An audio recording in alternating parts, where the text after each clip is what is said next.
Ийгиликтүү спортчулар убактысын аябайт. Жегиси келгенди жебейт, билесиңерби? Бардык нерседе бар. Окумуштуулар да ушундай. Достордон алыс болот, башкадан алыс болуп окумуштуу болот, урматтуу бир тууганым.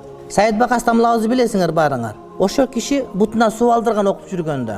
Элдер ойногондо тизелеп отурган үчүн бут ишип кетип суу толуп калып суу алдырып окуган. Абдушкур ажы мынакей баарыбыздын аалымыбыз. Ошол окуп жүргөндө билесиңер кандай жумуштар аткарып жүрүп окуган. Мисалы үчүн, аны көбү билбейт.